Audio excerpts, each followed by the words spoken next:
왜 기습 한파는 올겨울 반복될 수밖에 없는가? 오프닝. 여러분, 지난주 갑자기 찾아온 한파를 기억하시나요? 전날까지만 해도 영상의 날씨였는데 하루 사이에 기온이 10도 이상 떨어지면서 전국 곳곳에 한파경보가 발효됐습니다. 두꺼운 외투를 미처 꺼내지 못한 분들이 많았을 겁니다. 많은 분들이 이렇게 생각하실 겁니다. 겨울이니까 추운 거 아니야? 날씨가 원래 변덕스러운 거지. 하지만 오늘 제가 말씀드릴 내용은 이런 상식적인 이해와는 조금 다릅니다. 이번 한파는 단순히 추울 때가 돼서 추워진 평범한 겨울 날씨가 아닙니다. 우리가 지금 목격하고 있는 것은 겨울 기후 구조 자체가 근본적으로 바뀌고 있다는 신호입니다. 그리고 이것이 바로 앞으로 기습 한파가 반복될 수밖에 없는 이유입니다. 오늘은 이 한파의 정체를 과학적으로 파헤쳐보고 앞으로 우리가 맞이하게 될 겨울이 어떤 모습일지 함께 살펴보겠습니다. 1부 이번 한파는 무엇이 달랐나? 일시적 이상현상이 아니다. 먼저 명확히 해야 할 것이 있습니다. 이번 한파를 이상기온 또는 일시적 현상으로 치부해서는 안 됩니다. 왜일까요? 전통적으로 우리가 알고 있던 한파는 비교적 단순한 메커니즘으로 설명됐습니다. 시베리아나 중국 북부에 형성된 차가운 대륙 고기압이 확장하면서 한반도로 찬 공기를 밀어내는 방식이었죠. 마치 북쪽에서 차가운 공기가 담긴 거대한 풍선이 천천히 남쪽으로 이동하는 것처럼 말입니다. 하지만 이번 한파는 그런 단순한 구조가 아니었습니다. 이것은 대기의 상층과 하층이 동시에 반응하며 만들어낸 훨씬 복잡하고 훨씬 강력한 냉기 장폭 시스템이었습니다. 해시태그 상층의 전리저기압 한파의 시작점. 이번 한파의 출발점을 찾으려면 우리는 하늘 위 약 5km 상공을 봐야 합니다. 일반 여객기가 비행하는 고도보다 조금 낮은 이 높이에서 영하 30도에서 40도에 달하는 극저온의 공기 덩어리가 한반도 북동쪽에서 떨어져 나왔습니다. 이것을 기상학에서는 전리저기압이라고 부릅니다. 쉽게 말해 제트기류라는 거대한 대기의 강물에서 소용돌이가 떨어져 나온 것과 같습니다. 이 소용돌이는 단순히 차가운 공기를 담고 있는 것이 아니라 적극적으로 주변의 찬 공기를 끌어당기는 역할을 합니다. 마치 진공청소기가 주변의 먼지를 빨아들이듯 전리저기압은 북쪽의 차가운 공기를 한반도 쪽으로 직접 끌어당겼습니다. 이것이 첫 번째 단계입니다. 해시태그 하층의 반응 하강기류와 대륙고기압. 여기서 끝이었다면 그저 추운 날씨로 끝났을 겁니다. 하지만 대기는 훨씬 역동적으로 반응했습니다. 상층에서 끌려온 찬 공기는 무겁습니다. 차가운 공기는 따뜻한 공기보다 밀도가 높기 때문이죠. 이 무거운 공기는 자연스럽게 하강하기 시작합니다. 지상을 향해 빠르게 내려오면서 하강기류를 만들어냅니다. 그런데 이 하강기류가 단순히 찬 공기를 지상에 전달하는 것으로 끝나지 않습니다. 이 찬 공기는 한반도 북서쪽, 즉 중국 대륙 쪽에 자리 잡고 있던 대륙고기압을 더욱 강화시키는 역할을 합니다. 대륙고기압이 강해진다는 것은 무엇을 의미할까요? 더 많은 찬 공기가 한반도를 향해 밀려올 수 있다는 뜻입니다. 더 강한 북서풍이 불어온다는 뜻입니다. 해시태그 냉기 증폭의 고리. 이제 그림이 완성됩니다. 상층의 전리저기압이 북쪽의 찬 공기를 끌어당기고 그 찬 공기는 하강하면서 지상의 대륙고기압을 강화시키고 강화된 대륙고기압은 다시 더 많은 찬 공기를 한반도로 밀어냅니다. 상층과 하층이 서로를 키우는 순환고리가 만들어진 것입니다. 이것을 냉기 증폭의 고리라고 부를 수 있습니다. 이런 구조가 한번 형성되면 기온은 하루 사이에 10도에서 15도, 심지어 그 이상 급락할 수 있습니다. 바로 이것이 우리가 경험한 기습 한파의 정체입니다. 이번 달 들어 처음으로 전국 곳곳에 한파경보가 발효된 것은 우연이 아닙니다. 이것은 이 복합적인 냉기 증폭 구조가 실제로 작동했다는 증거입니다. 2부 왜 이런 일이 일어나는가? 북극의 변화 모든 것의 시작. 이제 더 근본적인 질문을 던져야 합니다. 왜 이런 복잡한 한파 메커니즘이 작동하게 됐을까요? 대답은 멀리 북극에 있습니다. 지난 수십 년간 북극의 해빙, 즉 바다를 덮고 있던 얼음이 급격히 감소했습니다. 이것은 단순히 얼음이 줄어든 것 이상의 의미를 갖습니다. 북극의 해빙은 지구의 기후 시스템에서 거대한 냉장고 역할을 해왔습니다. 해빙이 충분할 때는 극지방의 차가운 공기가 비교적 안정적으로 북극 주변에 머물렀습니다. 제트기류라는 강한 바람의 띠가 마치 울타리처럼 이 찬 공기를 가둬두는 역할을 했죠. 하지만 해빙이 줄어들면서 이 울타리가 약해졌습니다. 제트기류가 불안정해지고 물결치기 시작했습니다. 그 결과 북극의 찬 공기가 중위도 지역, 즉 우리가 살고 있는 곳으로 더 쉽게 내려올 수 있게 됐습니다. 해시태그 대기의 불안정성 증가. 여기에 또 다른 요인이 겹칩니다. 지구 전체의 평균 기온은 상승하고 있지만 이 상승이 균등하게 일어나지 않습니다. 어떤 지역은 빠르게 따뜻해지고 어떤 지역은 상대적으로 천천히 따뜻해집니다. 이런 불균등한 온도 변화는 대기를 불안정하게 만듭니다. 안정적이던 기압 배치가 흔들리고 예측 가능하던 바람의 패턴이 변동성을 띠게 됩니다. 결과적으로 우리가 목격하는 것은 평소에는 비교적 온화하다가 특정 시점에 갑자기 극단적인 날씨가 나타나는 패턴입니다. 이것이 바로 기후 변동성의 증가입니다. 해시태그 전리저기압의 빈도 증가. 이런 배경 속에서 전리저기압 같은 현상이 더 자주 발생하게 됩니다.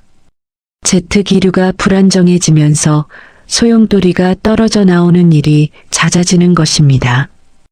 그리고 한번 떨어져 나온 전리저기압은 앞서 설명한 냉기 증폭의 고리를 촉발시킬 수 있습니다. 이것이 바로 기습 한파가 반복될 수밖에 없는 구조적 이유입니다. 그 3부 앞으로의 겨울은 어떤 모습일까? 해시태그 평균의 함정. 기상청이 내놓은 올겨울 전망을 보면 흥미로운 점을 발견할 수 있습니다. 겨울철 평균 기온이 평년과 비슷하거나 조금 높을 것이라는 예측입니다. 많은 사람들이 이 전망을 보고 안심할 수 있습니다. 그럼 따뜻한 겨울이네라고 생각할 수 있죠. 하지만 여기에 큰 함정이 있습니다. 평균 기온은 모든 날의 기온을 합쳐서 나눈 값입니다. 만약 10일은 평년보다 5도 높고 나머지 10일은 평년보다 5도 낮다면 평균은 평년과 같게 나옵니다. 하지만 실제로 우리가 체감하는 날씨는 전혀 평년 같지 않습니다. 문제는 평균이 아니라 변동성입니다. 이것이 핵심입니다. 해시태그 양극화된 겨울. 앞으로의 겨울은 양극화될 것입니다. 한쪽에는 평년보다 온화하거나 심지어 따뜻한 날들이 있고 다른 한쪽에는 평년보다 훨씬 추운 기습적인 한파의 날들이 있을 것입니다. 12월 초수는 비교적 포근했습니다. 많은 사람들이 올해는 따뜻한 겨울인가 라고 생각했을 겁니다. 하지만 중순에 접어들면서 갑자기 한파가 찾아왔습니다. 이것이 바로 새로운 겨울의 전형적인 패턴입니다. 평소에는 두꺼운 외투가 필요 없을 정도로 온화하다가 특정 시점에 갑자기 혹독한 추위가 덮칩니다.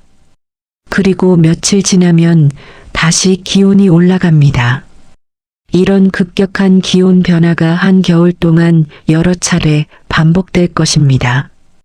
해시태그 예측의 어려움. 이런 패턴의 또 다른 문제는 예측이 어렵다는 점입니다. 전통적인 한파는 며칠 전부터 징후가 나타났습니다. 대륙 고기압이 서서히 확장하는 것을 위성으로 관측할 수 있었고 그에 따라 대비할 시간이 있었습니다. 하지만 전리저기압이 촉발하는 기습 한파는 예측 시간이 훨씬 짧습니다. 상층 대기의 변화는 빠르게 일어나고 냉기 증폭의 고리가 형성되는 과정도 급격합니다.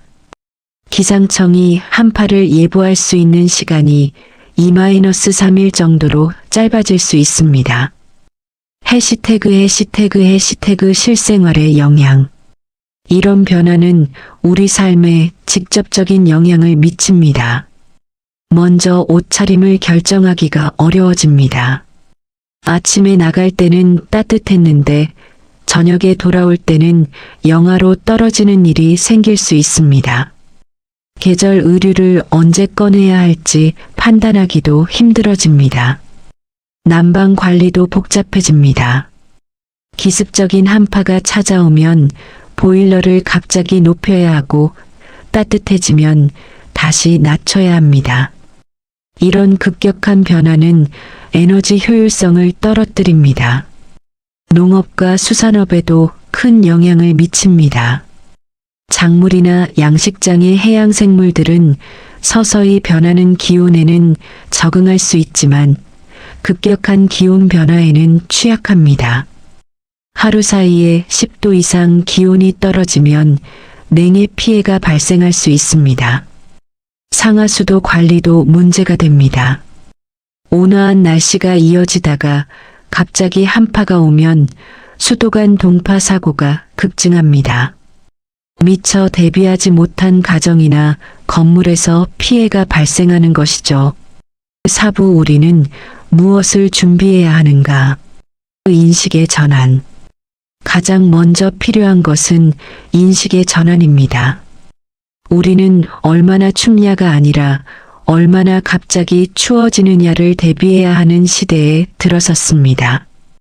겨울철 평균 기온 전망만 보고 안심해서는 안 됩니다. 그보다는 기온의 변동성, 급격한 기온 변화의 가능성에 더 주목해야 합니다.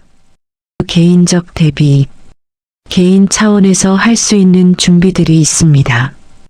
첫째, 겹쳐 입기 전략을 활용하세요. 한 벌의 두꺼운 옷보다는 여러 겹의 얇은 옷을 준비하는 것이 기온 변화에 대응하기 좋습니다. 아침 저녁 온도 차가 큰 날에는 휴대용 외투를 가방에 넣고 다니는 것도 좋은 방법입니다. 둘째, 기상 정보를 더 자주, 더 세밀하게 확인하세요. 일주일 예보보다는 2-3일 단기 예보가 더 정확합니다. 특히 급격한 기온 변화가 예상될 때는 하루에도 여러 번 기상 정보를 확인하는 것이 좋습니다. 셋째, 집의 보온 상태를 점검하세요. 창문 틈새, 문풍지, 단열재 상태를 확인하고 보완하세요. 갑작스러운 한파에도 실내 온도를 유지할 수 있도록 준비하는 것이 중요합니다. 넷째, 수도 시설을 보호하세요. 특히 외부에 노출된 수도관이나 보일러 배관은 보온재로 감싸고 한파가 예보되면 수도꼭지에서 물을 조금씩 흘려보내는 것도 좋은 방법입니다. 해시태그 사회적 대응. 사회 전체적으로도 대응 체계를 재정비해야 합니다. 기상청은 단순히 평균 기온 전망뿐만 아니라 기온 변동성 전망도 함께 제공해야 합니다. 이번 주는 평년보다 온화하지만 주말에 급격한 기온 하락이 예상됩니다와 같은 구체적인 정보가 필요합니다. 지방자치단체는 기습 한파 대응 매뉴얼을 만들어야 합니다. 단 하루 만에 한파 경보가 발효될 수 있다는 전제하에 신속하게 취약계층을 보호하고 긴급 난방 시설을 가동할 수 있는 체계가 필요합니다. 에너지 공급 체계도 유연성을 갖춰야 합니다. 갑작스러운 난방 수요 급증에 대응할 수 있도록 예비 전력과 가스 공급 능력을 확보해야 합니다. 농업 부문에서는 급격한 기온 변화에 대비한 보호시설을 확충해야 합니다. 간이 비닐하우스나 보온 덮개 등을 미리 준비해두고 한파 예보가 나오면 신속하게 설치할 수 있어야 합니다. 마무리. 새로운 겨울과의 공존. 이번 한파는 끝날 것입니다. 며칠 지나면 다시 기온이 올라갈 것입니다. 하지만 이런 기습 한파의 방식은 끝나지 않습니다.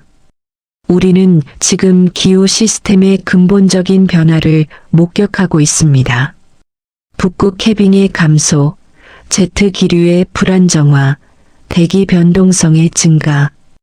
이 모든 것들이 맞물려 새로운 형태의 겨울을 만들어내고 있습니다.